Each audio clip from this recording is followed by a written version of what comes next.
Hello, my friends, and welcome to tonight's episode of the League of Amazing Adventurers here on twitch.tv/tabletop rolls. I hope everyone's doing fantastically tonight. We are doing fantastically this evening, and actually, after this evening, we are going to be having a production meeting for Campaign 2, Uwu. Uwu. Campaign 2 Yes, I posted the area map in our staff Discord, and that'll be coming to our public Discord and Twitter later this week, so keep an eye out for that. But that's our first of our announcements. Let's talk about our other announcements, like the other shows we have on the channel. Friday night, The Calling Chronicle. It's a D&D 5e show. It's really fun. They're about to kidnap someone and then possibly do something very reckless. We'll find out. Who knows? Isn't that what D&D is all about? It is. I would argue that is exactly what D&D is all about. On Saturday, we may not have a stream, we may have a stream. It depends on Matt and I, as the two of us are going to an anime convention together. Ooh. We'll see how tired we are and drained from, me being around a lot of people. I will leave it up to you. And how many dice we buy. And how many dice we buy. No, I'm going to be very careful. I'm going to be wearing a mask the whole time. And I'm pretty sure trucking around my own hand sanitizer. I'm pretty sure Icon's mandating masks too, from what I could tell. It's very possible. I mean, with that many people in a small amount of space, they may have to. Yeah. But are you going to go into cosplay? I'm not. I will be going as Benno from Ascendance of a Bookworm. So it's a cosplay that no one will know or recognize, but it's a character that I love and connect with. And then we have... Comic-Con mandates it, so it's the same organizing group, so they probably will. But then we have... mandating and actually following through. I don't know. We'll see. I hope it goes well. It should be fine. Then on Saturday, that's Saturday, Sunday, I will be doing Stardew Sunday regardless. Stardew Sunday is a fun little end of our week. We're going to a new place. We fixed a boat that wasn't available when I last played the game when it came out initially. So we're going to go explore some new content. I'm stupidly excited for it. And also, just continue making our farm look pretty and prettier and prettier. Then on Monday, we have the Strength of Thousands AP, which if you didn't see last week, we took down the Gripply mob! And now Igor will take it over from the shadows. And now we will go and hand in our class assignment and be given an A. And then on Tuesday, until I'm done this game, you can catch me playing Stray on the channel. Where if you want to see a cat One of these little silly guys running through a cyberpunk city, it's the game for you. Headphone warning on this latest episode. There comes a point where I might break your eardrums with how loudly I screamed in terror at something. So, if you want to scrub through the VOD to see that, that's something you can do. But speaking of Is the game on Switch yet? I do not know. Speaking of switching up the thing, it's time to switch up our order of who we introduce. So this night we're going to start off with Cooper, who plays Lynx. Hello. I feel like I was introduced first last time. But I won't complain. I do have the brain of a goldfish, so I cannot stop thinking this week either about Star Guardian Talia. Nice. And speaking of Star Guardian Talia, someone else who is a star, I guess. I don't want not in the Hollywood sense, but in the sense of them just being such an awesome presence. We have Abby of Abby's World's the Stage online. True. Corellia / Cassandra. I've been so jealous of McKenna so far because she's been holding that kitty cat baby, and I miss being a pet parent so much. Get another. Go to the pound. I will come with you. I just realized that like my allergies have like extremely developed. Like So bad. have mine. One of my coworkers found a small little black cat, and I recommended them to go to Geeky Teas to make sure that the baby was safe. All I'm saying is, if you want a cat, That's true. I think you can adopt from Geeky Teas. sure can. I hadn't Ooh. thought about Speaking of Geeky Teas and the person who dragged me to it or introduced me to it for the first time, we have McKenna, who plays Nimbus in tonight's game, and is also the person responsible for all of the token art in this game and a majority of the token art on the channel. The slayage. The And they probably slavery. posted a TikTok right before this. I 100% did. I gotta keep y'all entertained on two fronts. Let's go. It's a short and sweet one, but I've utilized the green screen feature, which is I always feel very proud of myself whenever I do a technology sufficiently. I see 2 McKennas in the thumbnail, and it already looks like it will be interesting. There's 2 McKennas. Double so McKenna. if you like me, there's 2 of me in that video. If you don't like me, you're probably not gonna want to watch any of my TikToks. I was gonna say, like, what if I don't like you? And fuck off my. Actually, no. If you don't like me, come onto my page and argue with me. That boosts my engagement. I like it just as much. Literally so true. Fight McKenna about thirsty sword lesbians in her comment section. Mm-hmm. Speaking of thirsty sword lesbians, the person playing Garl tonight. Now that was That's a segue. A plus. I would tip my hat to you, That's sir, if fine. I was wearing I one. think that's the best one yet. I think that was good. We have Matt playing Garl, and the person responsible for all of our overlays here on the channel. Say hi, Matt. Hello, everyone. I play Garl, just looking for love when she can remember things. Soon Garl will be more crystal than person. But speaking of being more crystal than person, hello, I'm Will. I only exist while you're watching this channel. I hope you're all doing well tonight. I'm running the show and the game. Check us out on our other socials at Tabletop Rolls. When I get my hands on Dark Archive, I'm going to be insufferable. There's going to be a bunch of TikToks because I'm going to be making I'm going to be making so many characters I will never get to play. Bye. Sorry.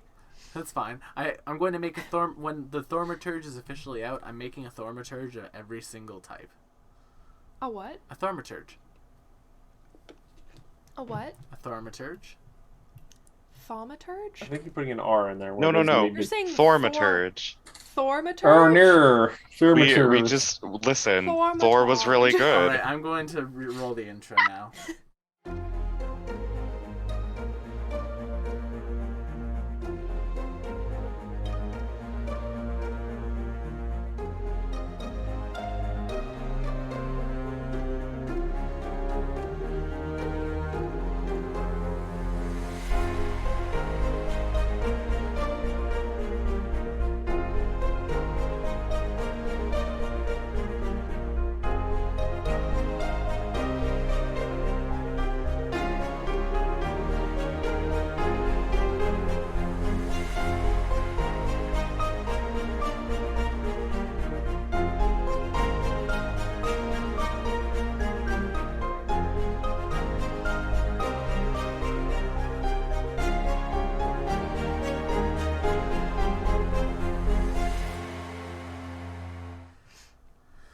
And we're back. Last time on the League of Amazing Adventurers, our party, after having defeated the final dragon that Treladar sent over to Lutania to try to take over the nation, decided to throw a big, massive party. Nim, utilizing a majority of her high-level spell slots for the day, created what was considered and confirmed by Caden themselves as the greatest party the planet has seen in its entire history so far. That's high praise coming from a god. Yeah.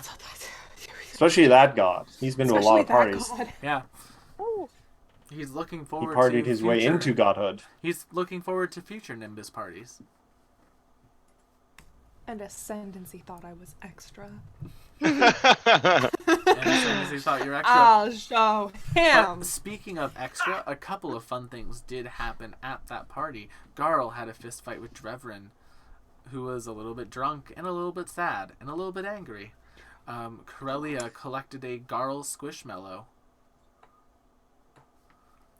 Hell yeah. I have to Google something quickly. All of your characters have merch now. Lynx's is a bottle of alcohol. Yes, Lynx. No, I think literally they are alcohol for the rest of the characters because that's what we won as part of our prize for the tournament arc. Yeah. Mind like a steel trap, this McKenna. Oh, take her. It's always got to be at least one in the group. But yeah, our party had a massive party. There was a lovely little bit of romance between Elisandra and Nimbus. Oh yeah. Though, even though the party's wonderful, Elisandra wanted something a little bit more grounded in reality, as like what could very well be their final night together. Usually you would say that before the big battle, not after. Oh, what do you think we're walking into, Matt? Yeah, Going but to Tralladar. not right away. There's probably going to be a build-up, a few minor encounters first, some role-playing. Welcome to the Fire Nation. But Where we teach kids the value of dance. we'll have a Footloose No? episode. Just dance. Just dance. But we are picking up basically as Nimbus is waking up the next morning. I kind of want the first shot of this session to be that, because as Nimbus is waking up the next morning after their encounter with Desna, who was like, "I'm proud of you, Nimbus." You can see basically the party themselves. The mansions are like still there, but it looks like a majority of people, as they were getting tired, just kind of formed one communal cuddle pile in the space between the three mansions. So, like, you just wake up to see, like, this huge communal cuddle pile of a few hundred people. Did Lynx participate in the cuddle pile? On the outermost part of the pile. But Starting yes, with that's a today yes, with the though. heavy questions. Goodness. Did Cassandra and Garl participate in the cuddle pile? Garl probably lost in thought, fell asleep in the mead hall, Alright. just propped up against a wall, So, just like arms crossed and just kind of like. Corellia, probably whilst after you got your Garl Squishmallow, you saw Garl, like, passed out on, like, at the side of the mead hall.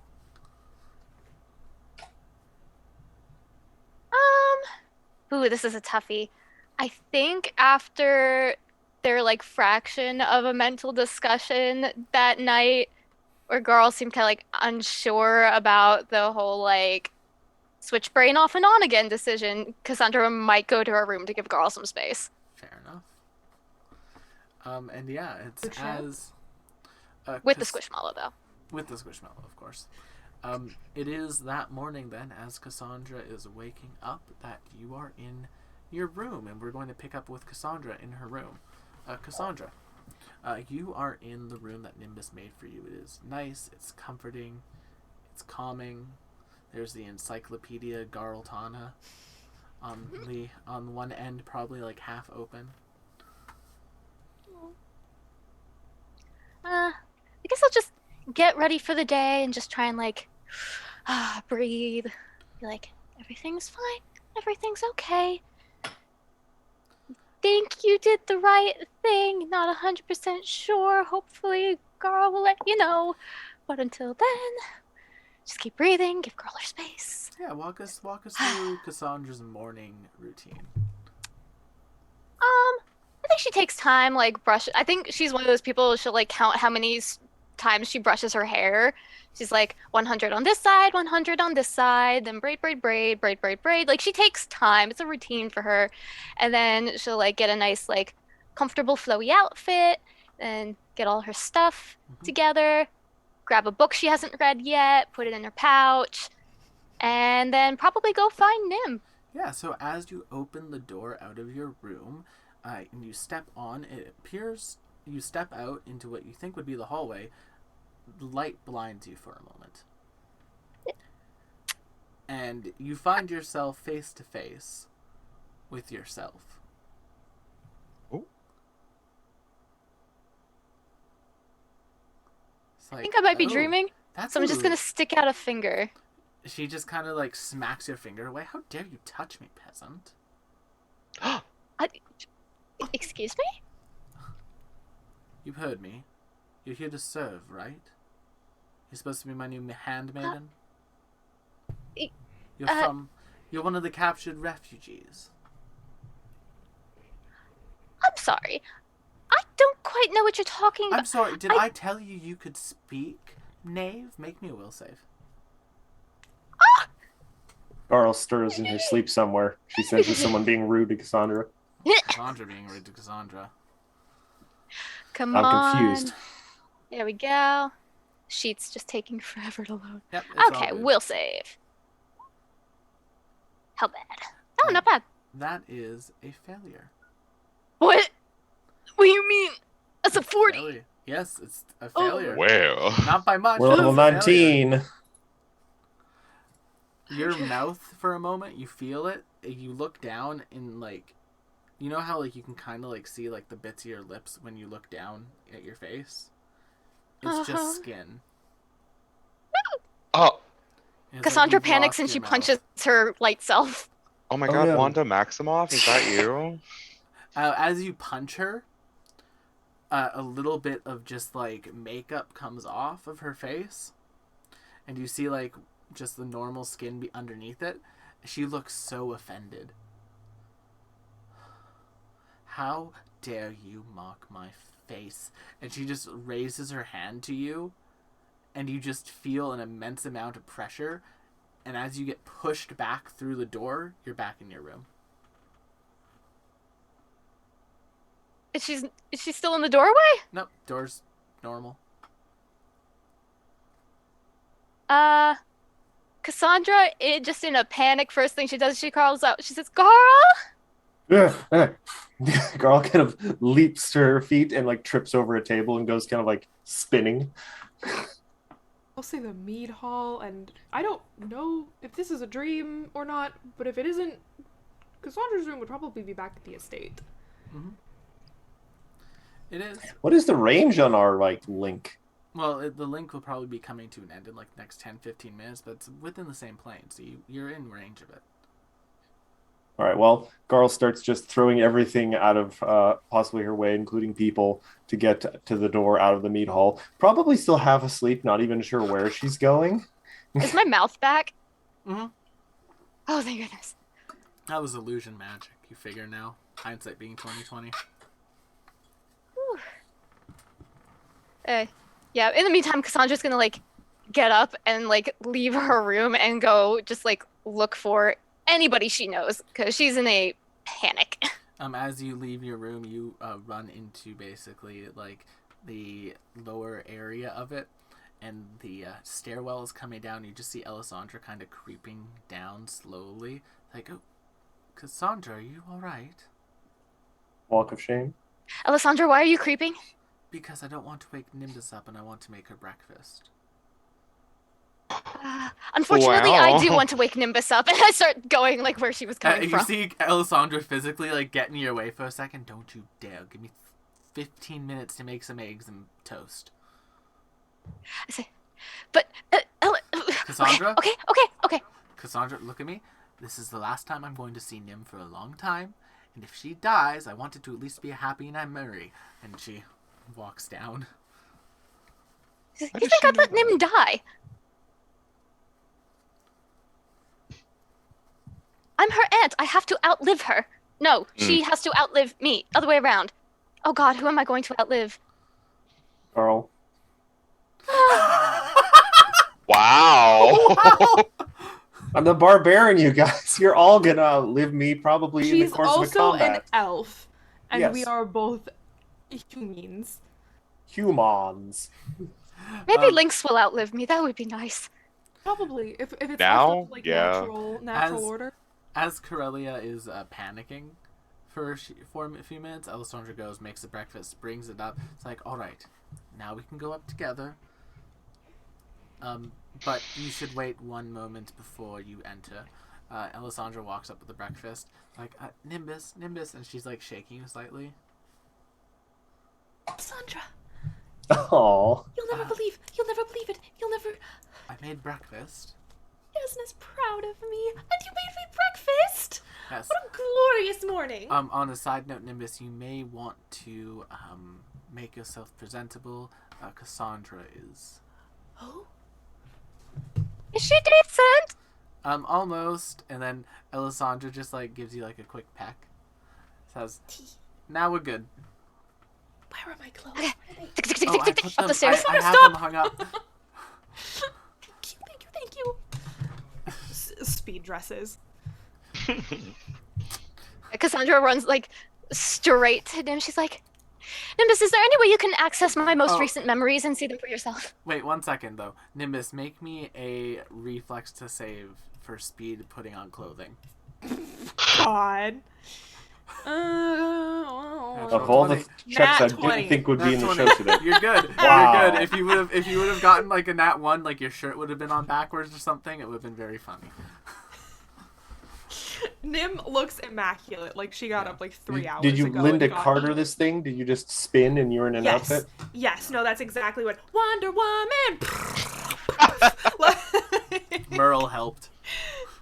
Merle helped. So a little element of Disney princess in there. You had like an animal course. flying things in. Of course. You're gonna tell me that this entire time you haven't considered Nimbus Evangelina Malthea Saint Altair to have some Disney princess elements to her? Well, I'm just saying it was a part of the scene of the change, the quick change. True. Gotta have a good quick change. Okay. Nimbus, please access my memories from the last perhaps hour. Oh. I think. Yes. Okay. Well, I am going to join paths, and you can show me whatever you want to show me, and nothing more. Okay. Well, where did Garl end up in her blind charge? Is she like struggling to get out of a broom closet at this point? Garl wandered into like roll me a d3. Oh boy. Oh boy. I got the one. Garl wandered into the third building, like the club building that Nim made, and up to like the second floor, up to like that second floor area, and has found himself in a closet that has now made like a small private room for Garl. The broom closets do just look like broom closets. Yeah. No, like, is it an actual broom closet, or did then it magically change into a room with like a Cassandra mannequin that was like, "You have saved me, Garl." What we established in like last week is that if you go through one of the broom closet doors on the second floor, it actually takes you into one of several broom closets that exist on that. the third floor. Yeah. All that. And there's just a series of them so that people can have that illusion of doing something illicit when realistically there's actually no danger of anyone walking in on them. Yeah. Well, that's where Garl found himself. Nimbus, the memories you see Cassandra beginning her morning routine. You see her taking a quick little peek at the Encyclopedia Garltana. You see her like squishing the Garl Squishmallow, counting out loud as she brushes her hair, getting dressed, stepping Like, out. this is not the important part. Stepping out into the door, seeing herself, the conversation with herself, angering herself, and being pushed back into the door, running to the thing, seeing Alessandra, the conversation between her and Alessandra. Alessandra was like, "Okay, give me like 10 minutes to make Nimbus breakfast because this is the last time I may see her, and I want to make sure it's a good memory." And then You showed me that? That's so sweet. I also do check my like fist to see if it's bruised or anything, like just to make sure that punch was real. there's a little bit of makeup on it. Shit. I go, look. Shit. It's like it's almost like Actually landed a hit. it's like a foundation. Like now you're looking at, like, now you're able to like replay it. Like it's a foundation that almost makes the skin seem porcelain. Can you give me a little bit more detail on what this Cassandra looked like? Because in the past, the last time showed up looking like Cassandra, they were like a brown-haired, like pre-death version of her, and it was Baba Yaga. This time around, this version of Cassandra was incredibly made up. She looked younger, about elf scaling younger though, so it would have been she would have been the equivalent of like an 18-year-old. Woof, okay. Like super young. So Alessandra. yes, her younger self. Yes, her younger self. However, this time around, her hair was not like tied up at all. It was kind of like in like a nice bridal braid with like this like brown, with like a nice like little bit of like, what's the word? Accent braided through it, like a gold string and like gold leaf string. She looked very pretty. He Okay. was It stunting. was on like Good a for scale her. of like 1 to 10 for fashion. She was like at a 10 for trophy wife. Given that this is the same version of Cassandra that the Baba Yaga used, I think I am going to immediately drop and use discern location, discerning Baba Yaga's location, just to make sure it isn't her. Because I don't think I'm going to be able to discern this creature's location, but I can at least rule out that it isn't Baba Yaga. Yeah. So, do you discern the Baba Yaga's location? Yes. All right. There's a ping in this very room. All's coming from inside the house. Not In this. this room? What? Where? Where in this room? Alessandra. Oh, No. Is there any other pings? Nope. Cause discern location, I get quite a bit. You do. The name of the target's exact location and plane of existence. There is, other than that, that is the only ping you get right now. Not even on other planes of existence? No, it looks like she is The concentrated. range is unlimited. Yes. It looks like she has concentrated her power some. didn't we know that Alessandra was of the Baba Yaga regardless? Yes, but there is a difference between being someone's descendant Ah, and being someone's location. Is it possible she is Pregante? can oo get pregnant? Organonate? Did Pregnant. you fail sex ed, or did sex ed fail you? No. I'm in Canada. Oh, what a flex! I wasn't gonna say it. That's I just love that bit. Pregante? Can oo Pregnant get mafia. pregnant? So How to be do clear, I- well, if I am only getting one ping from you are Alessandra, only that getting means that one ping from Alessandra. Ooh. That's bad. Kill your girlfriend. You should kill your girlfriend. My love, Yes. have you been feeling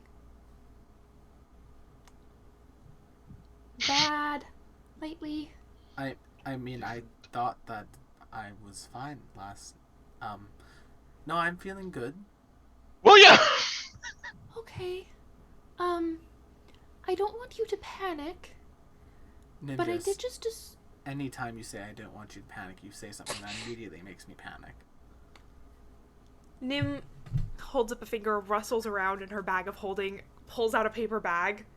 It's like, you can breathe into this, if that helps. It's Um, fine. And hot tea. She rustles around in her bag, pulls out like Nimbus, just rip piping the hot set band-aid of off, tea. please. I just used discern location to figure out where the Baba Yaga is, and the only ping I got was you. Oh, that's not surprising. It is surprising. But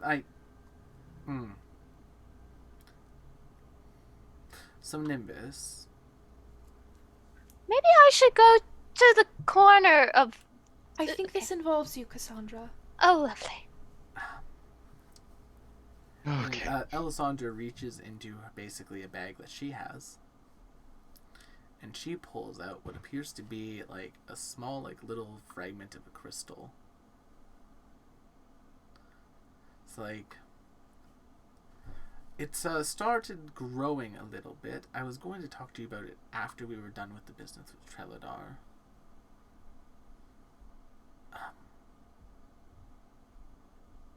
I'm sorry, what? Nimbus, you went silent. Where did you get that? I collected it in the wastes whilst I was alone there for some time.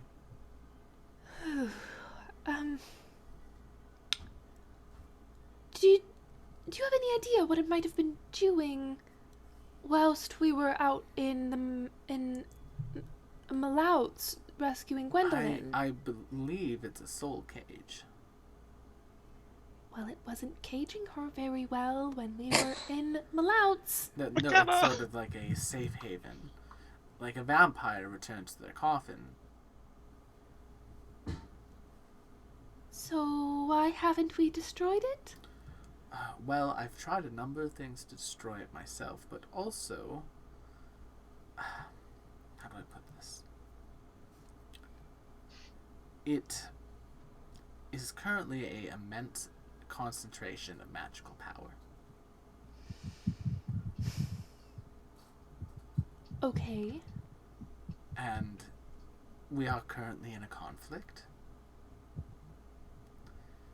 where if we say had a immense concentration of magical power that we could use and needed to use at some point, it may be useful.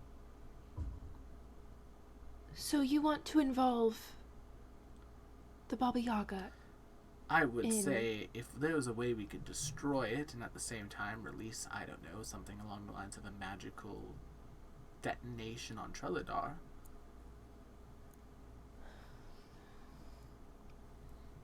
Or something of similar So can someone effect. please tell me what precisely the current status of the Baba Yaga is? Because we theoretically killed her, and then she shows up in Malouts, and now she's in a crystal. I think if we I'm a little bit baffled. I think if we destroy this, she is gone for good.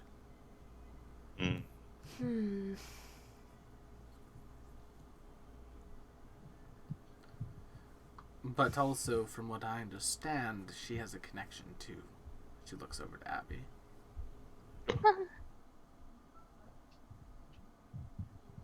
Yes, Sorry about that. I'm not sure there's anything you could have done about it, but, Elisandra, are you really sure that keeping that on your personage is...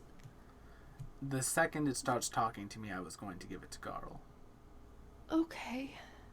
It has not begun speaking to me yet, and to be entirely honest, my former patron was quite fond of cocky talk, as I called it. Of what? Cocky talk. No, I heard you. What does this I've mean? never heard you use such an absurd collection of words. Well, In my it's the life. best way to describe it, in my opinion, where, you know, someone who thinks they're above you is just constantly looking down at you saying, oh yes, I could kill you at any time. Yada yada yada. Things along those lines. Cocky talk, it's what I called it. Just keep saying it. I think some people refer to that as smack talk. Oh. But that's okay. You can call it whatever you want. It's kind of cute, actually. I think my fear is that she is specifically looking for you. Well, do you want to hold on to the Baba Yaga crystal? I don't know. I don't know what to do with it, quite honestly. You said you wanted to release it as a... Yes, I was thinking. Some sort I of- was thinking of once its magical power built up a little bit more, figuring out a way to release it as some sort of weapon. But we don't know how to use it yet, do we? I have not figured that out yet. I was going to talk to Gwendolyn and Beatrix about it. Beatrix might know. Yes. Okay, well... Please be very, very careful. I will continue to be very, very careful, Nimbus. Alright, Shoot, I'm sorry I don't have more of an answer for you, Cassandra, but I suppose if this thing is here, it wouldn't be too much of a stretch for her to conjure some sort of illusion the way she did in Malout's? Maybe, but I think... Can illusions leave makeup? They cannot. No. But if I have something belonging to the person, that I might be able to discern location with. I hand you my fist. Using the makeup on Cassandra's knuckles? Something that previously belonged to the owner? Cassandra, right in front of you.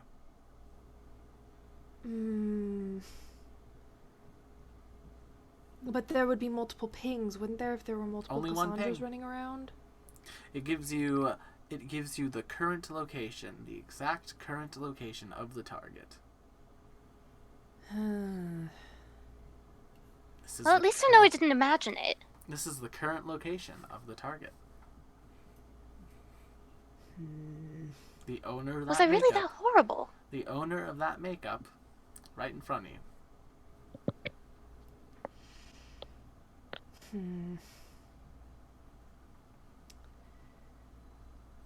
Well, see, that could mean that Cassandra owned the makeup. That doesn't necessarily mean that I'm tracking the thing that was wearing it. I will say that you know that you were tracking the thing that was wearing it. You can. I will say that with the casting of the spell, you can infer that was Cassandra. Oh no. There No, you we go. know what's happening, isn't it? Because it's the same thing that must have happened with the Instrument of Woe. Anomalies in time? Oh. The instruments were destroyed, and yet we have one in our possession. It was just sitting in the school as if no one had ever touched it. And here we have this younger version of you wandering around, and now it is magically gone as quickly as it came. Garl makes it into the room at this point. So many closets. Oh, good morning, Garl. I am pleased that you made it out of the closet. Congratulations. Shut I knew up. someone was gonna make it. I knew someone was gonna make it.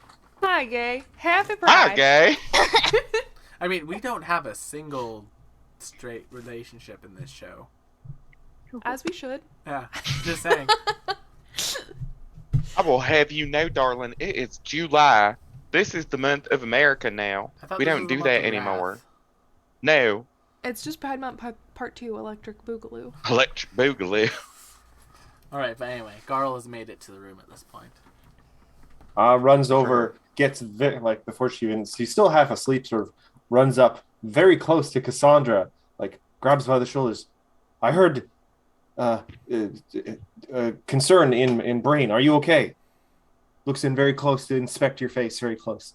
Heard you were concerned in the Punched a brain. past version of myself. Wouldn't we Wow. all if we could? I mean, I've dreamt about that. It was a lot of fun. It was all the moves. Actually, it was a pretty mean right hook, I think. Ooh. Good for you, Cassandra. But it was still kind of disturbing. I was a horrible person. I mean, but that was in the past. Every day we're a new person with new chances and new opportunities. Oh, that reminds me. I made a decision last night. Oh. Cassandra. We live dangerous lives. We may be dead tomorrow.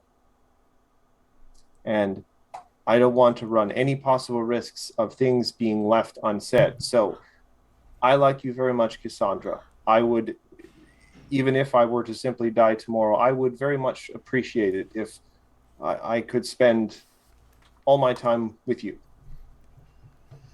Alessandra walks over, gives Nim some tea. Wait, what? What did you just say? Alessandra walks over and gives Nim tea. For a second, I heard Cassandra, and I was I like, also did it No. first. Alessandra walks over, just gives Nim tea. As if to watch. I sip it. I sip Yeah. it. Mm-hmm. Correct. I feel the same way. Garl makes a sort of indecipherable, almost high-pitched kind of little squeal noise, and just kind of twirls Cassandra around, then puts it down very respectfully. Last time I heard For her. Garl make that noise, she had cut 3 trees with a single slice. Wow. That was a good day. Cassandra was will a like good jump day. up and give Carl a big old hug. Oh, and the hug is returned very strongly but carefully.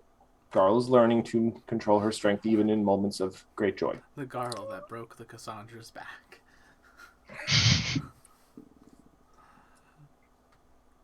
Mostly because tomorrow is uncertain, so we should make today the best day we can, I think. Not necessarily this specific day, just in a broad sense. I've been trying to get better with metaphor. Cassandra's just like, Wow. you're doing so great. I very much appreciate that coming from you. Oh, hi, Nim. Hello. Oh, hi, Nim. Oh, Alessandra's here too. Hello, Alessandra. Drinks the tea. Runs over quickly to Alessandra, grabs her by the shoulders. Thank you for meeting me the day in the wastes. It has made all this possible. Oh no, I Oh. couldn't. I could never be sad about it, Garl. You also deserve to be happy. Garl picks her up by the shoulders like she's a bag Garl, of potato I- chips I'm very and puts you happy slightly after closer last- to Nim. Oh, thank you, Garl. Pat, pat. Her shoulder, or leans her head on Alessandra. Kind of like pets your head a little bit. Gives you like a kiss on the forehead. Oh. But as the scene finishes off, we're going to jump to the cuddle pile. I was like, where's Lynx? As, Cuddle pile. Lynx, Wait, you okay, I'm sorry. We never found out where Chip was. are getting Chip. He's just being a rat. Blood pools on the floor slowly. No. A murder. There's been a murder in Most Savannah. foul. Lynx. Hello. You are waking up in the cuddle pile on the outskirts of it, but it's still good. Everyone seems fine. As you are waking up, there is a person floating in the air beside you. Oh no. Oh no. That's their prerogative, I guess. Yes, it's like I didn't want to participate in the pile personally, Lynx, but I wanted to make sure you had a good evening. And Arinari is just floating there. I look at him, and I look for the nearest exit. Oh, it's so cold, Lynx. Oh well. I do not respond. And Arinari just kind of floats off. Make me a perception check.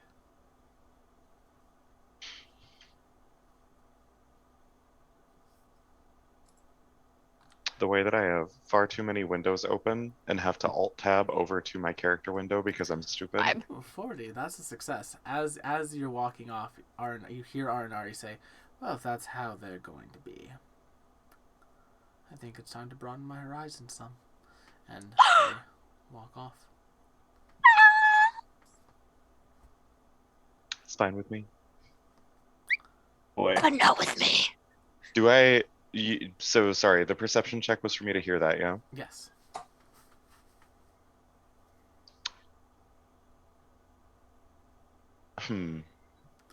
If you turn around, you see a shadow door, and Arinari stepping through it.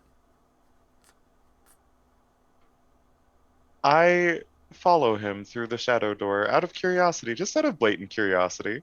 Oh no! Like he steps through it, the door closes. Ah. Yeah, it's like a. Oh, well, in that case. Nothing to be done, I'm afraid. Yeah.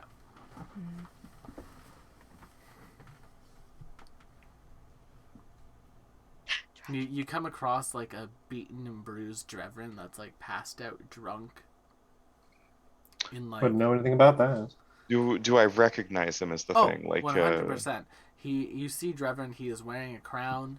He is passed out drunk and just hurt. good for him. Yeah. I gently, not shake him awake, Yeah. but try to rouse him. As you rouse him, he just locks eyes with you, says, "I'm getting out of here," and just stands up and walks off. Okay.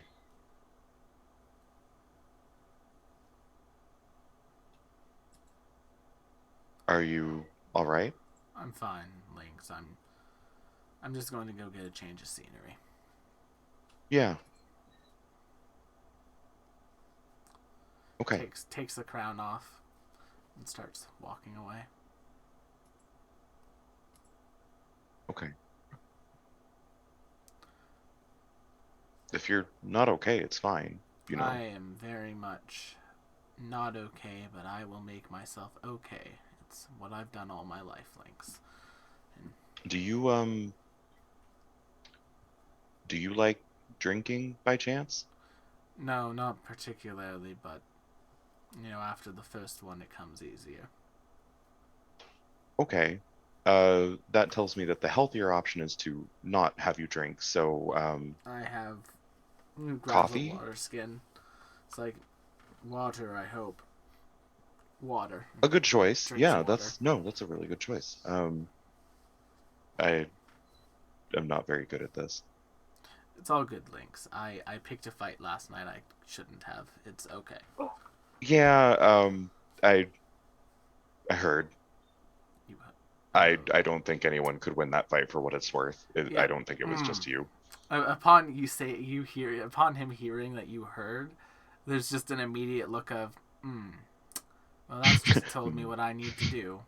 And Drevrin begins to head off. What does he need to do? What? Oh no. Okay. Well, whatever it takes to help you feel better. Yes, Lynx, the Opal Empire, what's left of it, will support you all. I wish you luck. And Drevrin begins to walk towards the airships in the docking area. Okay. And yeah. Speaking of that, we will now, for a moment, as Lynx is processing that, jump to Chip. Chip, where does Chip wake up in the morning after that party? Chip has his. He probably actually returned to his chambers in the actual base, just because that's where his literal nightcap and his jammies are. And he awakes in his modest little cot. He brushes his teeth, or little teeth at the end of the mouth snout. Makes himself a cup of tea and takes his timed 15-minute quiet time in the morning where he just sits. He doesn't think about anything. He just smells and enjoys his tea and just, centers himself for the day. Upon the completion, like the second his little pocket watch. The pocket watch goes off, you hear like a light knocking at your door. Glad I remember to put on my house coat at least. Just a moment. It's down. Sits down behind his little desk. Straightens the ruler by a centimeter. Yes, come in. Ascendancy walks into the room. Good morning, my young man. Good morning, Professor. Well, Dean. I'm still getting used to it. I apologize, Chip. Don't worry about it. So am I. I've collected a report on the battle. It seems like losses were minimal. Only 3 people, unfortunately, but they have DRR orders, so... Well, I suppose it was about due for for things to go a little bit our way, so yes to that. It was their time. They're happy for it to be their time. So I will be writing some letters later today. Yes. Well, I'm assuming. So this is what I want to talk to you about. Are you leaving us, Professor? Chip doesn't reply for a moment. He just kind of looks to the side of the room, and hasn't been pointed. Should I prepare your bags and such to go? Chip doesn't answer. He looks over the side of the room, and there is a small bit of paper taped or pinned to the wall. And he hasn't pointed out to anyone, so it hasn't come up yet. But it's a little map he drew, and on it there's a little dotted line that charted the course he took with everyone else when he traveled with the party.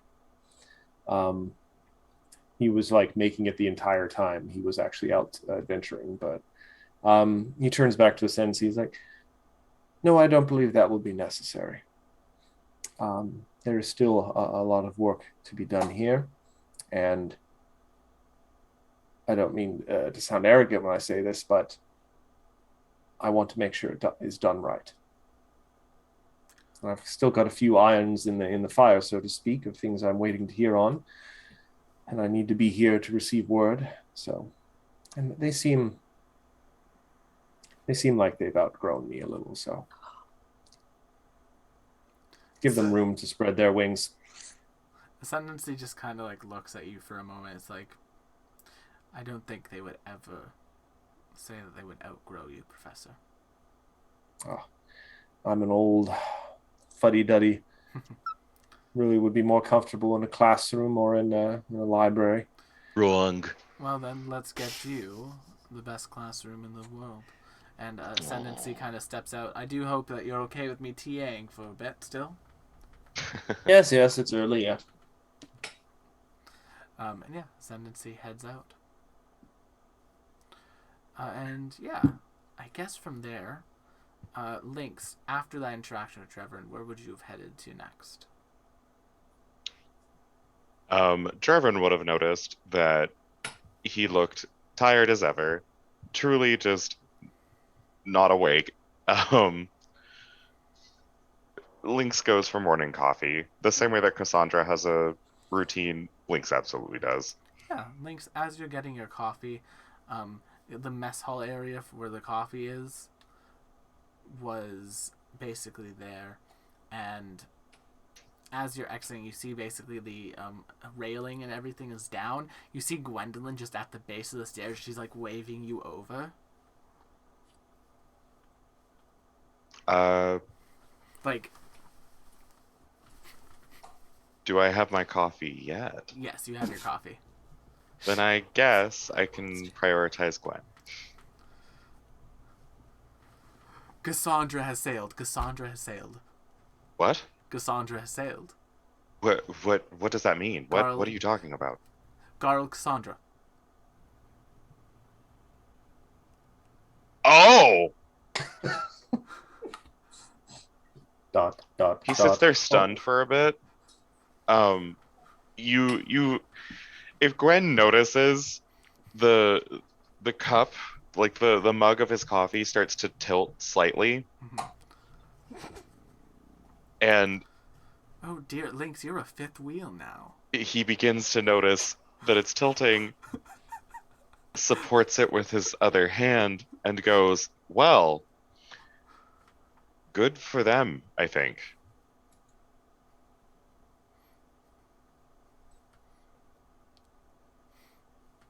Interesting. I didn't think that was going to happen for a while. They're both very sheepish. Yes, Garl said the Barbarian is sheepish. I was worried about us not being alive to tell each other our feelings, so I had to tell them. It was very, very, very nice. Oh. Also, there may be some issues going on with Cassandra. I couldn't quite make everything out. Anyway, I'll leave you be. Please don't tell them I was eavesdropping on this. And she goes to grab her own coffee. And you just see her writing stuff down into a book as she goes. Oh, is she peeping? For you, chaotic little Gwendolyn. Listen, my nightclub burned down. The only thing I really have to draw on right now is life experience. I'm thinking of becoming an author. She walks off. She's writing fan fiction. I think that's wonderful. I think it's a great idea. Yes, don't worry, Lynx. I have made it so that you rock your leather pants in my book. And she walks off. Okay. It's like, do I not rock my leather pants in real life?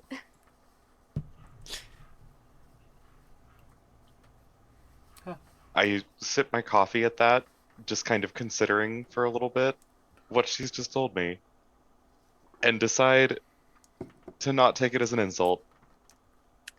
Nice. Do you head up, or are you going to stay down there?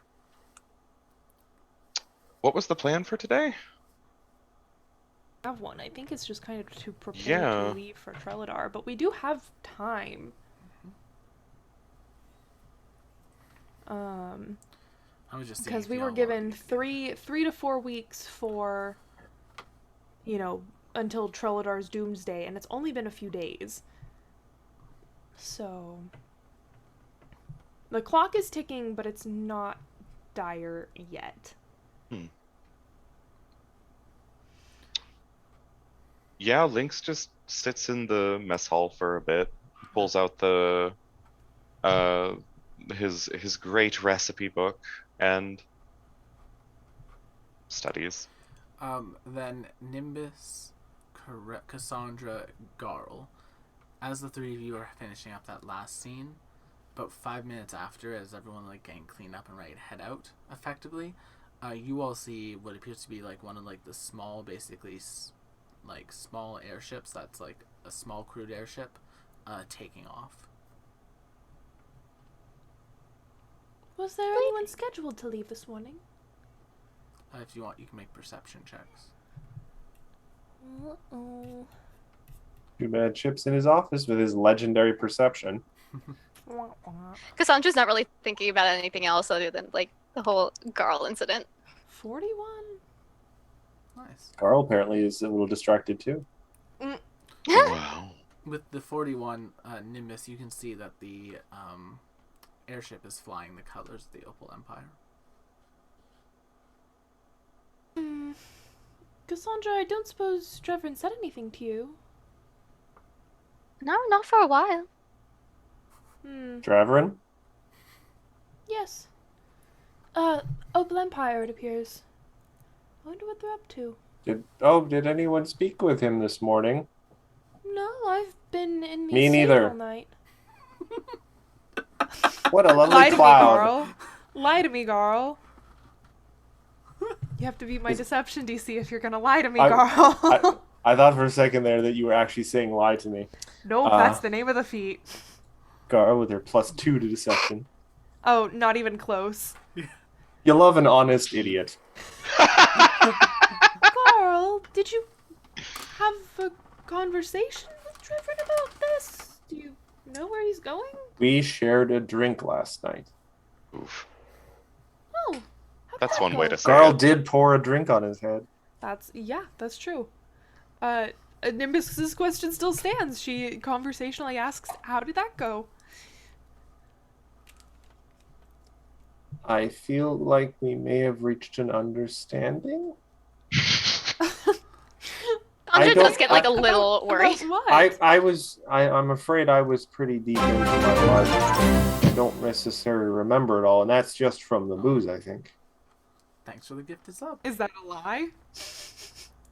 No, like Garl was in a weird headspace last night. A combination of the booze and sort of like stepping out of herself and kind of looking at like, have you considered the course your life is going to take and how little control you might have over it? So she was in a weird headspace. So she may have only half recognized that it was Drevin the entire time. That's fair. Well, I hope whatever he's up to, it's well-intentioned. It's hard to know with that crown of his. But, I don't suppose anyone has seen Gunther around. I think I scared him off. I don't know. I mean, points at the airship. If Drevin is leaving, he might be there too. It does bother me that he wouldn't think to... Well, I You suppose called it's none of my Nimbus. business where he goes. Oh! Jesus!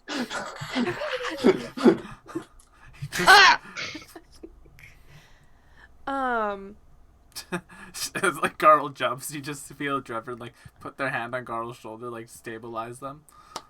Reverend? Sorry, Gunther. Brain. Gunther. I was like, good God. Oh, I'm hold looking on, at Will, three hold different- on. I'm looking at my notes pages and Trevor and How- stuff still. Yeah. One point of order here, Will. Yeah. How tall is Gunther? Gunther, while wearing his butler heels, is 6 feet. Okay, so a little. His hand would be a little up, but yeah, okay. He does have butler heels on.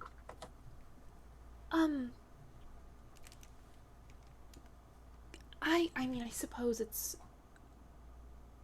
all right if the two of you are aware of this, but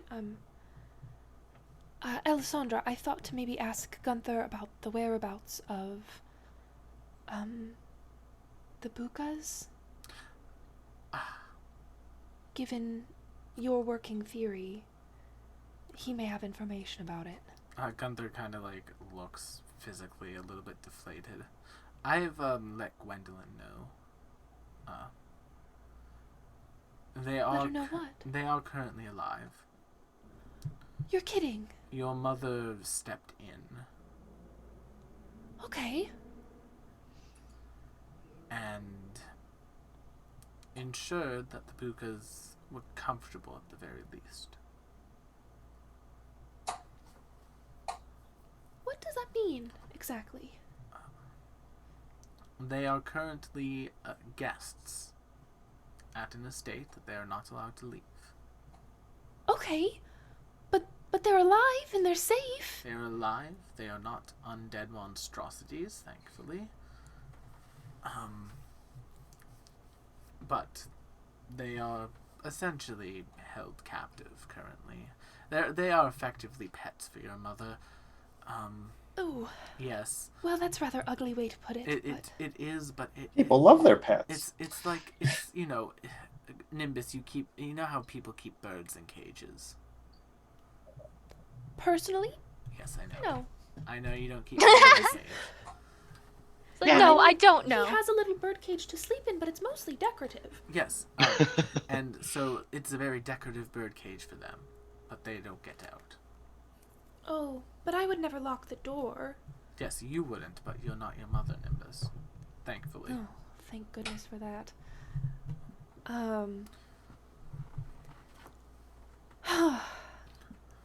Yeah, sorry, I've been MIA for a bit. I've been, I was working on setting up some fortifications here, and then the dragon attacks came, and I went around helping those who were close to death. I intervened when necessary to prevent people from dying.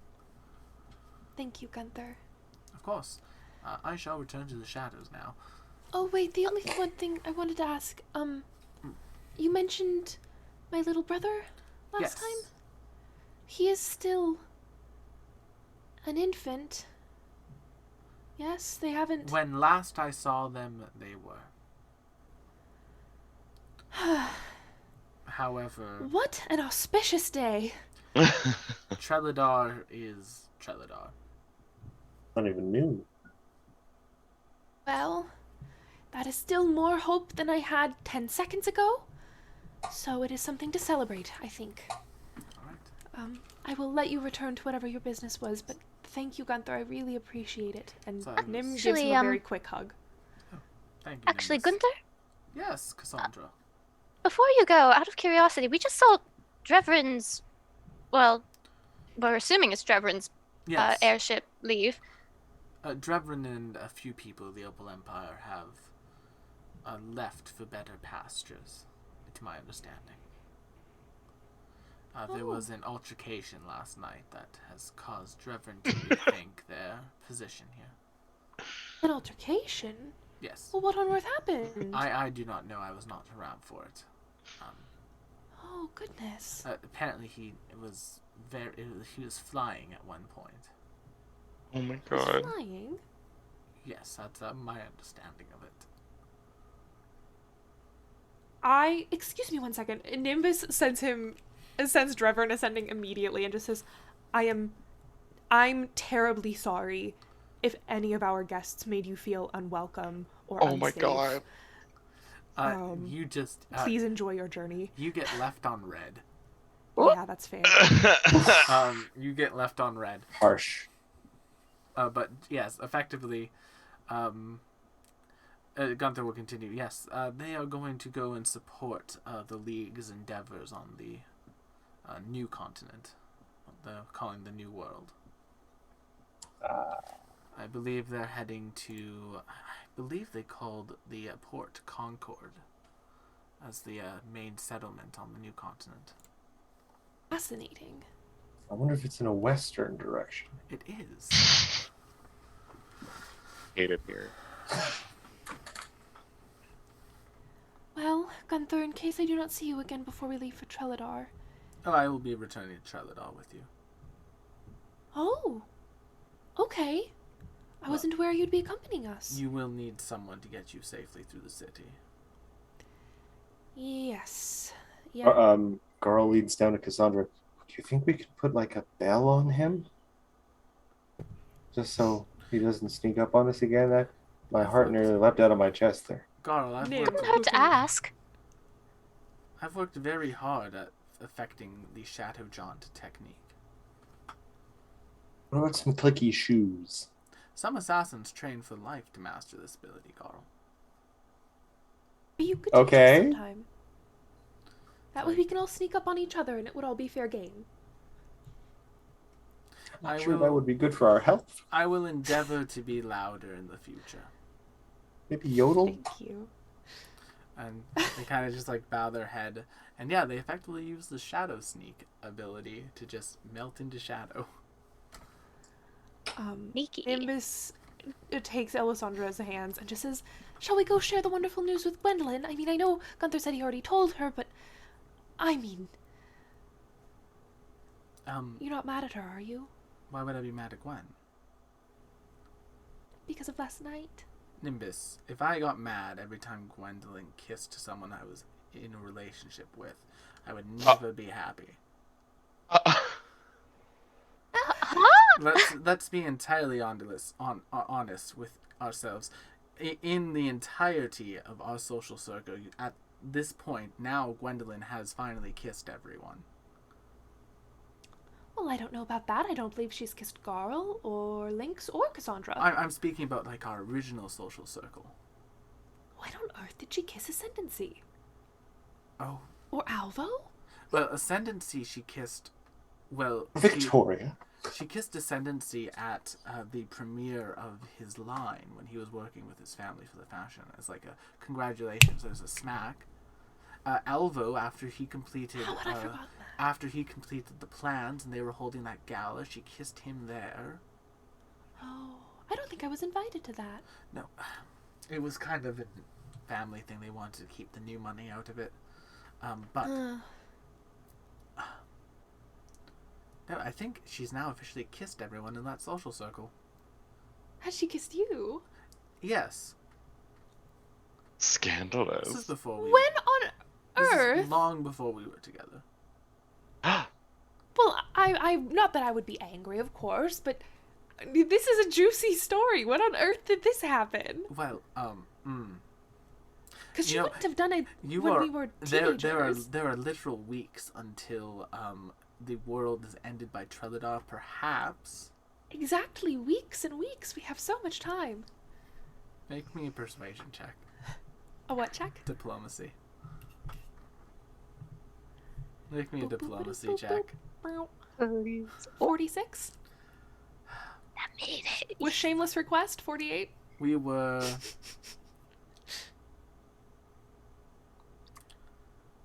We were teenagers. This one time at aristocrat camp. It Not was this. after an event where I had.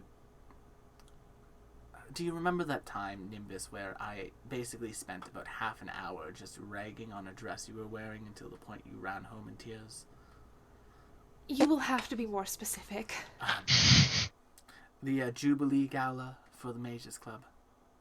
Oh, yes. The Jubilee. Yes. I liked that dress. Gwendolyn cornered me afterwards in a private room, and we spent about an hour or so arguing, and then there was a lot of tension, and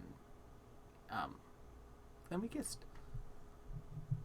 That little minx. She never told me. She never told me about it.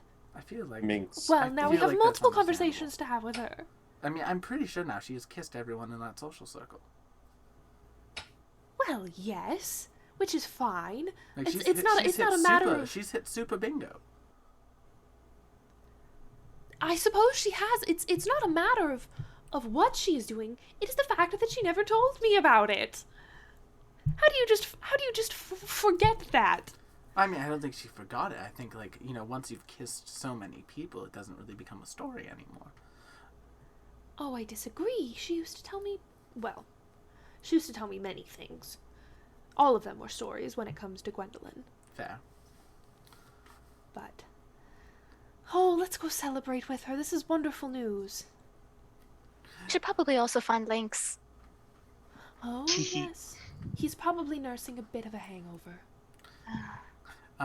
As that Actually, seems... Carl, you're surprisingly chipper for as drunk as you were when I last saw you. I mean, I've had worse headaches. Forget I said Good for anything. Garl. As that scene's going on, Lynx, we come to you in the mess hall. Where now, sitting from across from you is Gwendolyn, who has basically followed you out here after she's finished eavesdropping. It's like, so Lynx, how was the party last night? Did you enjoy yourself? I partied with a god. That was different. That was new. Oh. I mean, we have had a fair amount of run-ins with them lately. I take it you ran to Caden as well? Yeah, Yes. he was enjoying himself quite a bit. Yes, he very much enjoyed, well, you know. She smiles and drinks the coffee.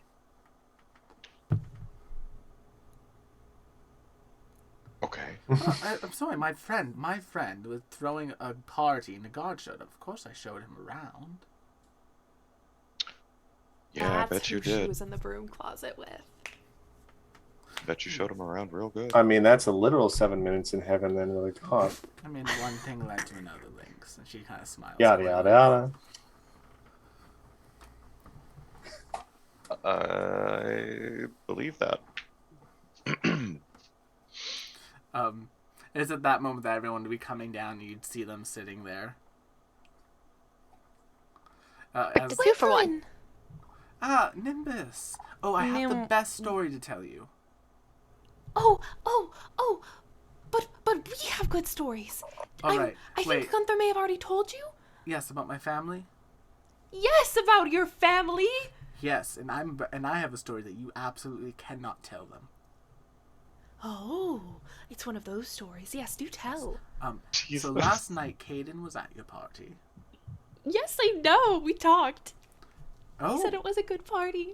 He liked my party. Caden, of all people, liked my party. when about did you talk to him? Oh, goodness. Well, I was just sort of making the rounds and around, you know, kind of checking in on everyone, making sure everyone was having a good time, and I was in the mess hall, this space, actually, About what with time? Carl.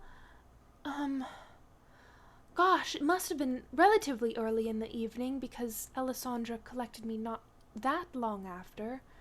But, Garl arm wrestled him, and won. Gwen smiles as you say that. Ah, good to know he enjoyed Get- himself.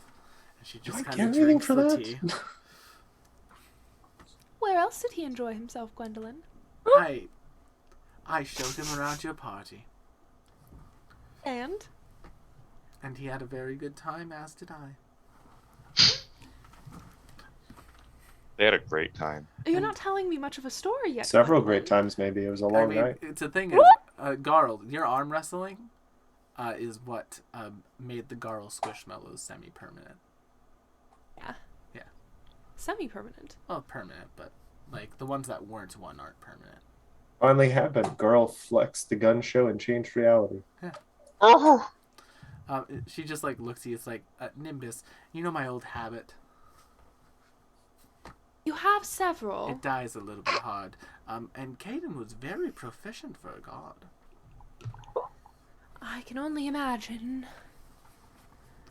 But, What do you mean proficient for God? You say that as if gods wouldn't be proficient in... I mean, old men. They're often very Oh, well. selfish. Somehow Cassandra's lost. She's like, proficient in what? Combat? The Nimbus! Cassandra. Cassandra. Cassandra literally just like, She, once Nim starts doing that. she just like looks at you. Is like, fair enough. But Also, Gwendolyn, yes. how is it that you never ever told me you kissed Alessandra? Well, you know, I kind of. How do I put this? It came up at one point, and you know, now that you were dating her, I felt kind of guilty. I didn't want to say, "Hey, I kissed your girlfriend first." I mean, when I asked you specifically, is there anything else that you haven't told me, or that you might have been hiding from Nimbus, me? And you I've said, no, literally nothing kissed comes to every mind. single person in our social circle. Yes, that's true. Well, I suppose this is- not in our current social circle. She looks over to you, Lynx. Lynx, would you like a kiss? You still taste like Caden. I mean, do you want to find out? We can find out. All right. She just comes and like plants one on He, you. he is an alchemist of quite great skill at this point. Make me a craft Lynx check. considers briefly. Absolutely, that's way better. There's definitely a little bit of Caden aftertaste there. Wow. Ew. Lynx considers briefly. Gives it the little. Like a kiss sommelier. Interesting. Yes.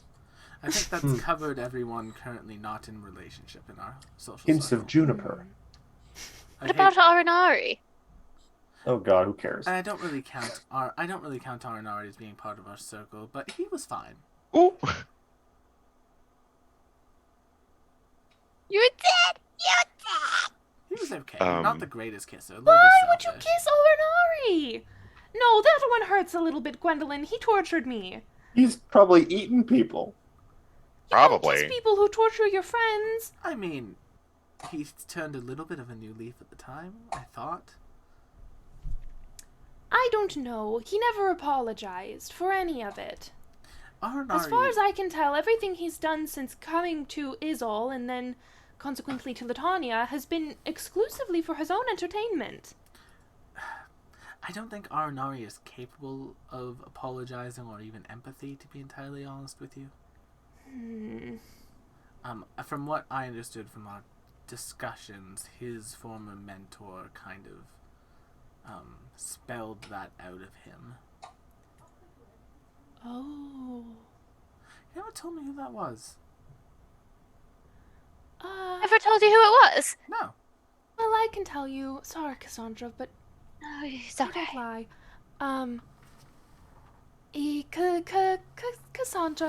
Cassandra was his former mentor. Oh. But Cassandra is also kind of formerly the Baba Yaga, so it actually wouldn't surprise me if some of what she spelled out of him was a similar, affectation to what, Alessandra and Ascendancy both suffered. Just thinking about it, that would probably be the case. Yes, Nimbus. I Well, wonder. shit, now I feel bad. Not to spoil the fascinating conversation, but Yes, also, Lynx, you're a very good kisser. I'm surprised. I didn't even do anything. I know that's the best part. Often men do way too much when you kiss them. I wouldn't know. I don't kiss men. Good for you.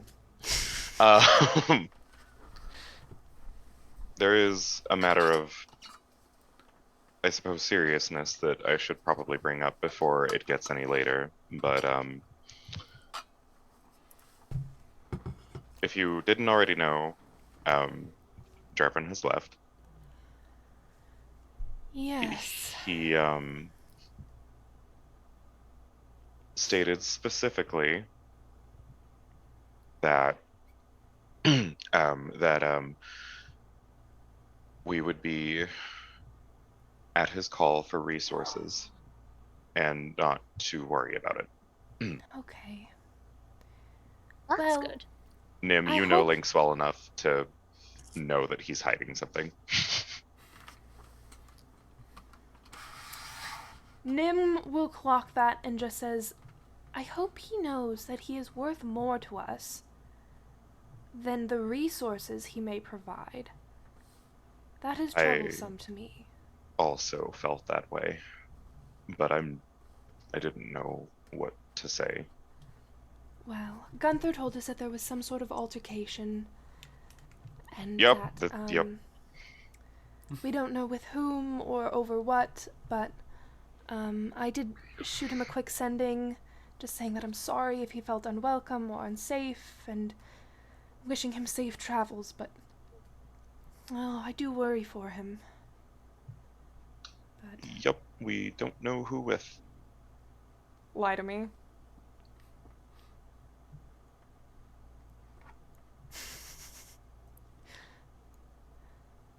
He Every time you say that, I think of that very somber ending of a Buffy episode.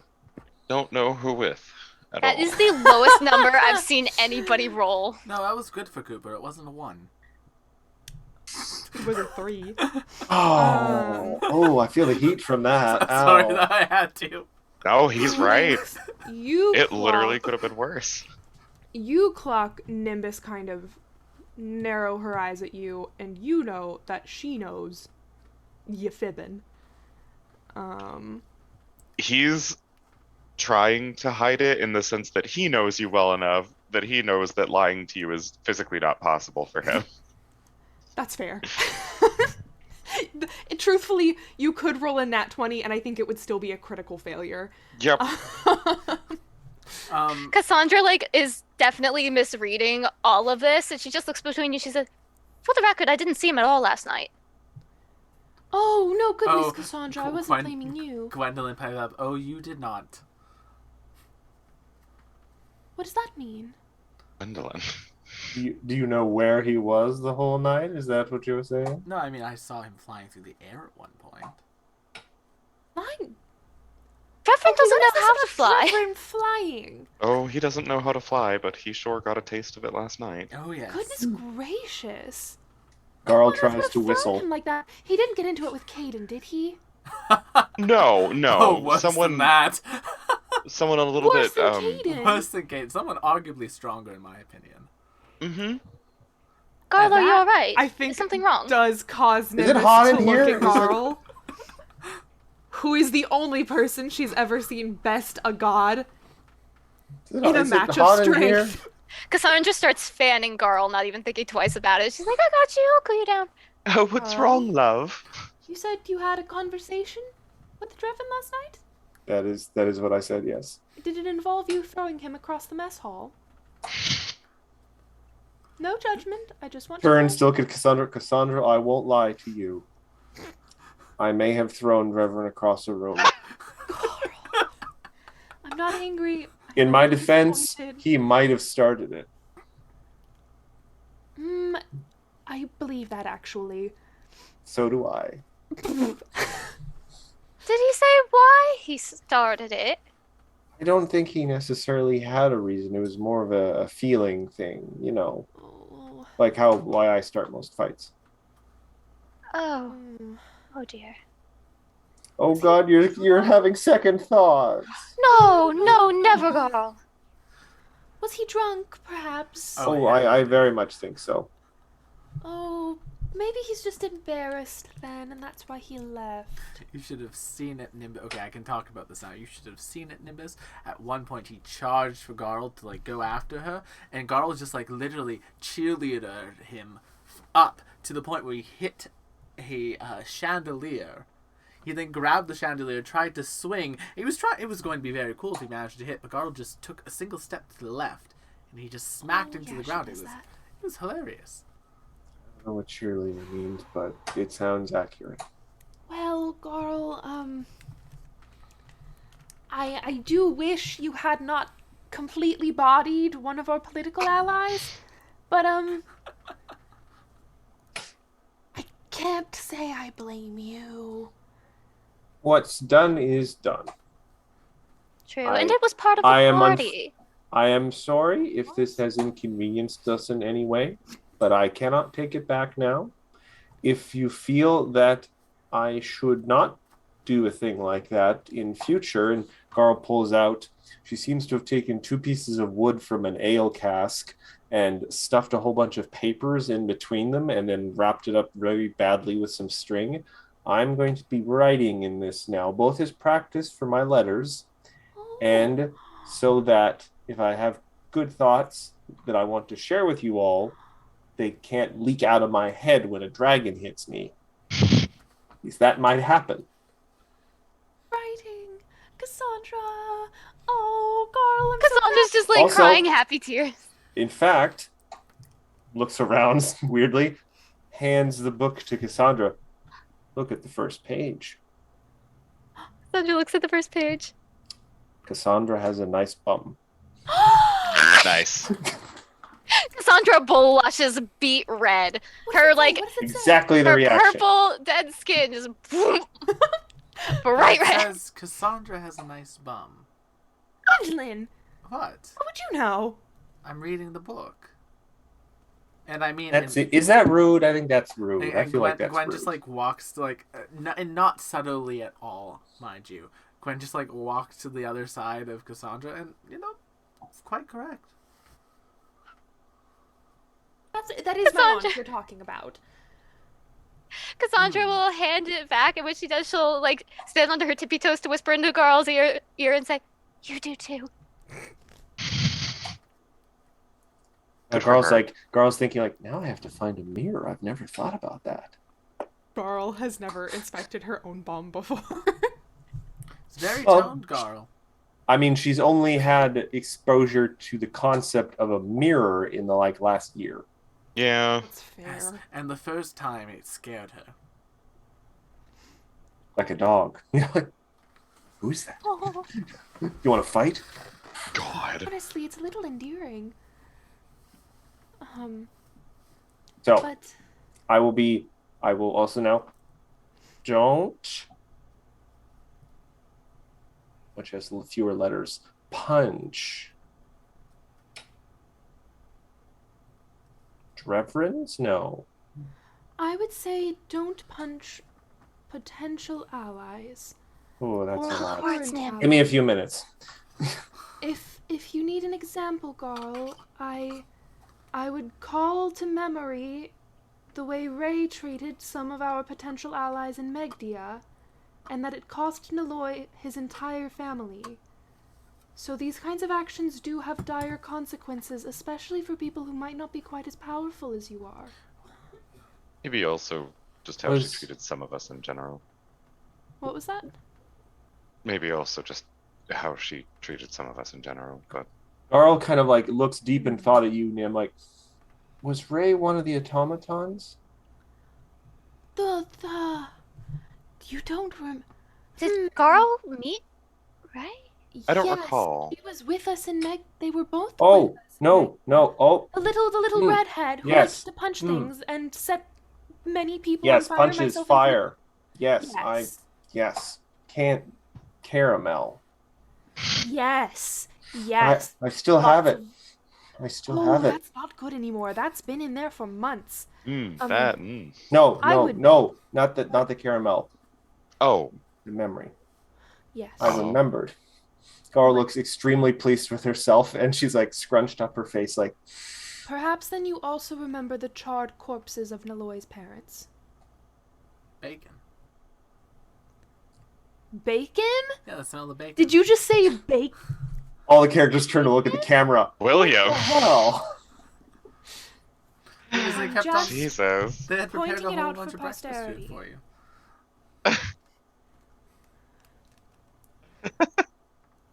I can't with you. We beat up a building.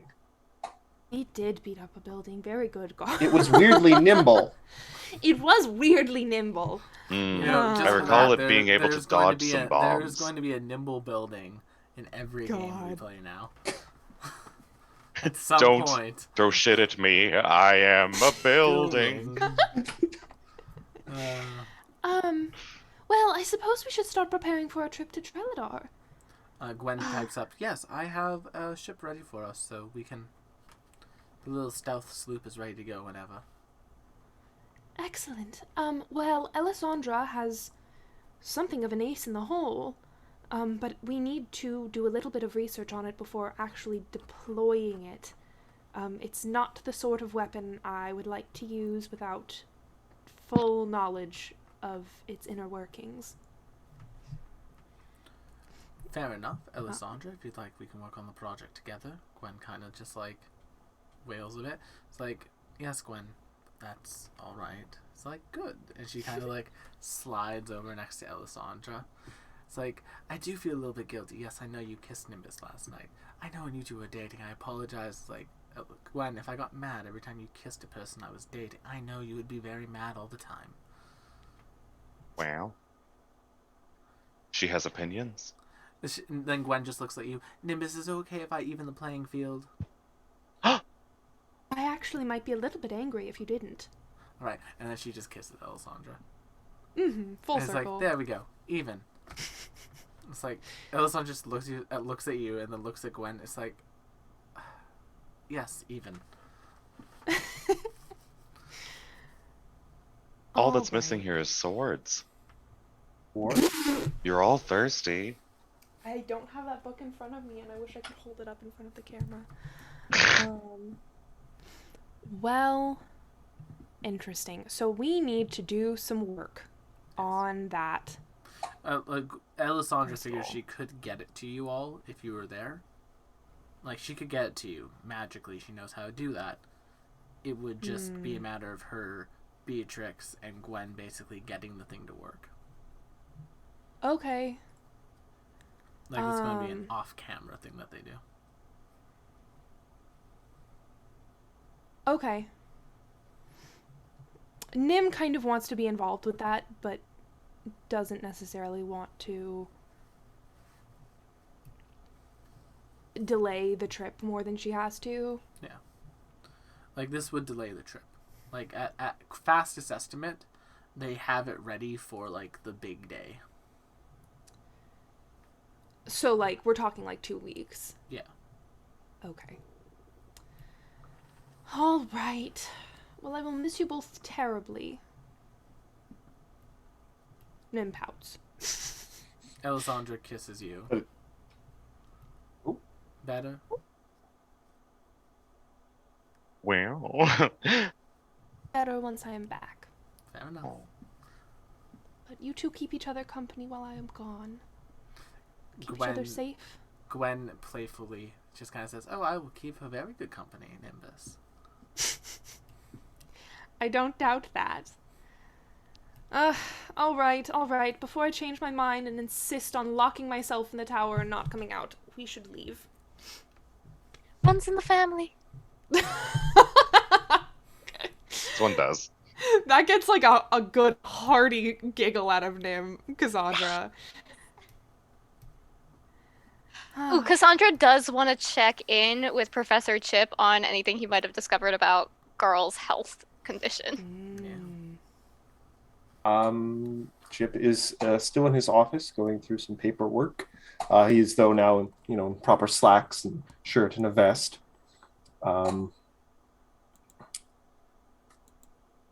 You like knock on the door, just barge in. Holy shit! Professor! No. Knock. Yes, come in. Professor? Yes, Cassandra, come in. Dean Fesser? Pradine? Cassandra, Goody. I think we've spent enough time together. It's simply Nicholas to you. Oh. Thank you, Nicholas. That sounds weird. It does. Yes. Can I stick with Professor? Yes, that's fine. Thank you. Anyway, Professor, have you discovered anything about Garl's health? Well, as much as I like to consider myself a bit of a miracle worker, it's been less than 12 hours, so no. But I can assure you that it is now occupying a sizable percentage of my brain and subconscious, and I will be doing quite a bit of research in the days to come. I was actually going to mention this because while I am confident in my own research and medical skills, there is a great deal of weirdness and magic in the world that is really beyond my expertise, but not yours, I imagine. So I was just going to suggest, if you come across in your travels, I don't know, things that can purge foreign objects or poisons completely, especially if those of a staggeringly powerful variety, or things that I can, I don't know, completely remove someone's soul and put it in a new, better body that is free of any sort of parasitic rocks. Maybe stick that in your spell book. I don't know how your stuff works. I will keep that in mind. Arinari. Oddly specific, thanks. I don't really know. There are many possible solutions. Not all of them necessarily will be viable or good or preferable, and none of them should be taken lightly, I imagine. But True. I'm going to work hard on it, and I will let you know the moment I know anything. Actually, there was one more thing I wanted to ask you about. Certainly. One more person to maybe, hopefully, help. Arinari? Can you hear me? Sometimes you just kind of appear out of nowhere. That sounds disconcerting. There is no sometimes. response. Was something supposed to happen? Well, sometimes he appears. Let me see if I can get a hold Are of him. you all right? Are you all right, Cassandra? No. He pulls out a little stool, gets up on it, like tries to put like a hand on your forehead. Oh, no, you seem all right. I'll try doing ascending to Arinari. All right. What do you say? I say, hey, Arinari, can you come to the dean's office real fast? You get a reply saying, unfortunately, Cassandra, I am currently indisposed, and I will not be returning for, well, ever at this point, I suppose. Oh. Oh, darn. Darn. I kind of wanted to see if I could, well, undo what I did to you. If you're sending him another sending, it's like, so you remember. It's fine. No, I don't remember, but... I'm quite happy to be emotionally dead on the inside. It's quite my preferred way of life. I'm going to go and return to less intrusive methods of magical research now, though. Cool. I guess I'll turn to the professor and say, I guess, never mind. Looks like I might have, in my former life, taken away Arinari's empathy, and I wanted to see if there was a way to put it back. But Arinari's apparently uninterested in that. So, if Arinari's happy with it like that, then I don't want to meddle. I'm not going to pretend I understood half of that, but I trust your judgment, Cassandra. Thank you, Professor. Yeah. Oh, by the way, will you be coming with us?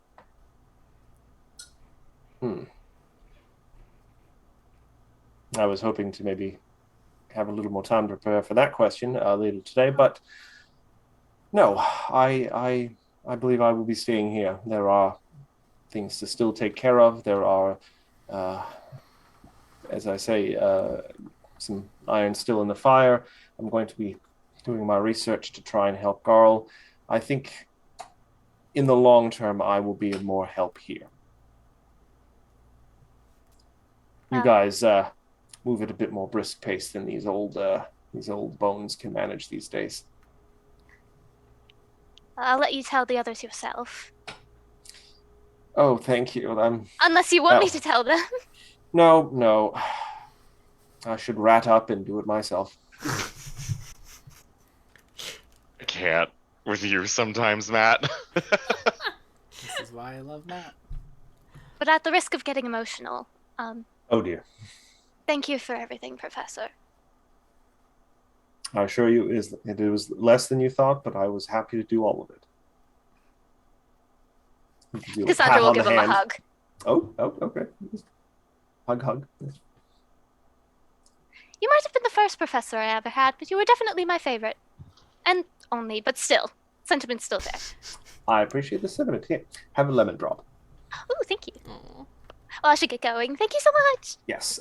Please ask the others. I'm not going to ask them to come and see me all individually, but at least ask them to wait before they head out before I have a chance to speak to them. Gotcha. Much appreciated. And I'll let everybody know. Very good. Well, I'm going to finish my cup of tea.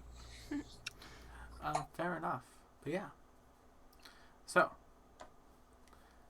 as things are continued, the basically stealth sloop is put up and ready to go. Now, Will, what is a stealth sloop? It's like a flying ship that can turn invisible. Nice. It's a small flying ship that can turn invisible. A sloop is a small ship. So that I did not know. I Yeah. just thought it was a funny word. no, it's a ship type. Interesting. Yes, it's often. It feels like an insult. Like like if someone a- called me a sloop, I might be a little insulted. It's a small ship, usually crewed between 4 to 5 people. Nice. Okay. Technically a small speaking, sloop. when we do the space campaign, you will have a sloop. Oh, okay. But- Interesting. You all basically are ushered towards it eventually. Like they have it packed up with supplies and such for you. They have reagents. They've provided another 2 diamonds worth of resurrection. Wow. Woof. Cha-ching. Ooh, zooey mama. Well, plus the resurrection Garl diamonds. We don't necessarily talk about those. We don't talk about Garl. Actually, yeah, Garl is. It occurs to me that Chip needs to hand those off to someone. So, That's true. That's true. so Chip is going to make sure that he comes out and says goodbye to everyone, and very subtly pass the bag of gems to Nim. Of blood Oh. diamonds. Quite Oh. literally. Well, hopefully these work just as well as a normal I mean- diamond. If they can be put to good use, all the better. All right. Well, Also, and I hate to bring this up, but the practicality of me necessitates it. Maybe keep an eye out for the opportunity to harvest more. yes. Yeah. It would be a waste to do otherwise. It would be. I knew I could come to you with this, Nim. I know it is an unpleasant task, but I know you have the strength to do what is necessary to help people. Thank you, Professor. I will miss you terribly. And I, She picks him up and gives him a little rat hug. oh no! His little feet kicky. They're very much so. His brittle little body. Gunther, This brutal little body. Gunther stands on the ship door and says, Lady Nimbus, I have the ship ready to go for you and your friends. I will be piloting us to return to Trelladar. We'll be landing within the bounds of an estate. So, please be ready. Yes. Oh, what was the name of him? Oh, he had a name and my notes are buried under makeup, so I can't look at it. Chip also takes a moment to take Lynx aside and say, I know you are still rolling this over in your mind, but in the wonderful event that I ever get to rebuild the school, if you ever feel like you want to give it a try, there'll be a teaching spot open for you if you want. I'll take it. That was a lot quicker than I expected. That's wonderful. I'll take it.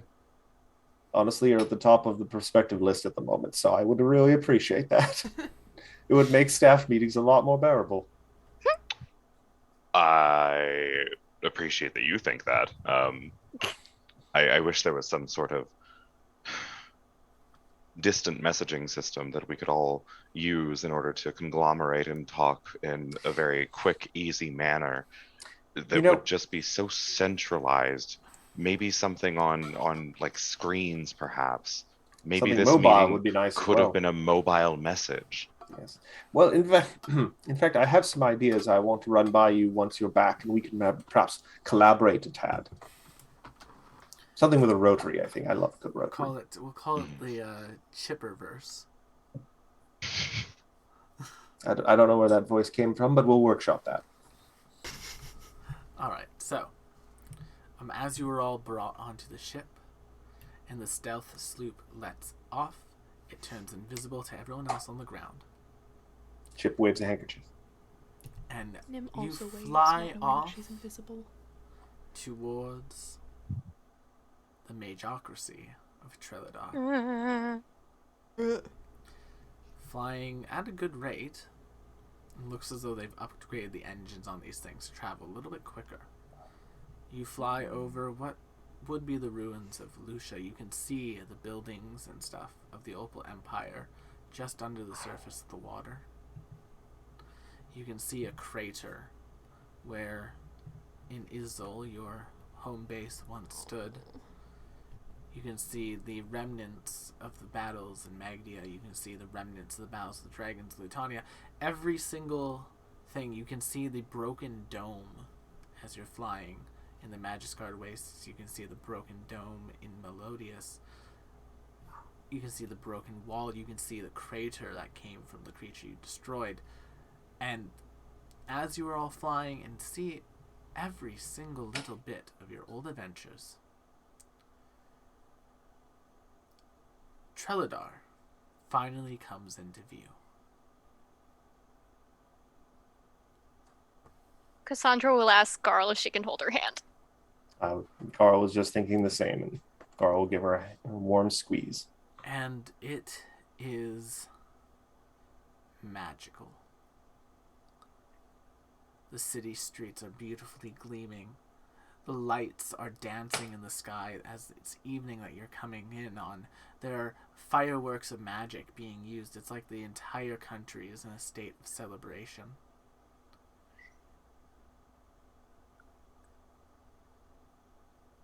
And as the party moves towards an estate with its lights on, but its courtyard empty, we go to see some things that you don't see from the skyline.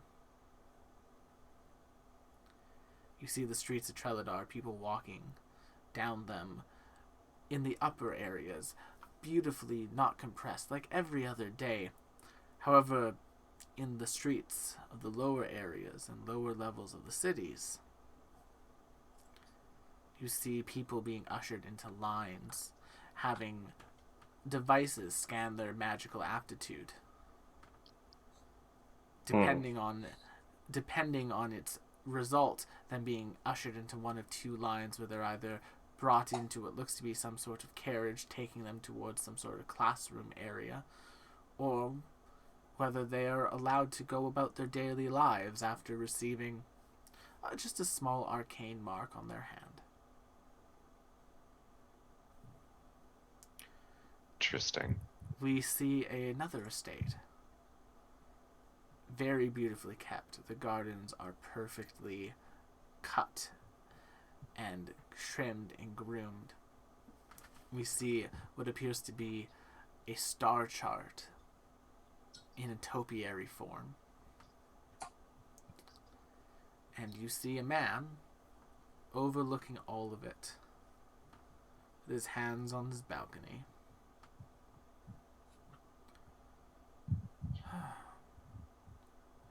This is what we do our work for. This is what your sister abandoned. And stepping out from the shadows is a young man.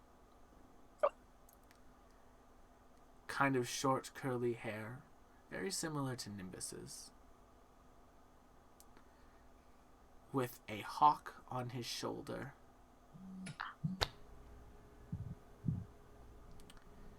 And as he steps out, the sun is setting on the sun's darkness not being in Trelidar, the sun not being in Trelidar, it being night, the garden lights lighting up. There's a slight hooting of owls in the garden. And the young man says, "Pet, show our father what we shall do." And you see this hawk swoop into the garden and snatch an owl. And just... It's not nice. I will find my sister and ensure you that she returns home, one way or another. And as this mysterious what? man, or I guess it's obvious now, Nimbus's brother, draws their blade, and it begins to glow ever so slightly, we're going to end the session there. If you want, Garl will Yeah. rip his head off. Thank you so Absolutely much. not. You don't so know much. him. Thank you so much for You coming don't know him. to tonight's Sorry. episode of the League of Amazing Adventurers. Don't forget to check out our other show. Oh boy, I'm really excited for Nimbus to meet her brother. Anyway, I'm so sad. we will see you all on the next one. Don't forget to check out other shows. Don't forget to come and see the beginnings of the Trelladar arc next week. It is going to be wild. Little nervous. You're a little nervous, honey. But just Merle's remember, nervous. as we say goodnight, even in the darkest night, you can always find a light.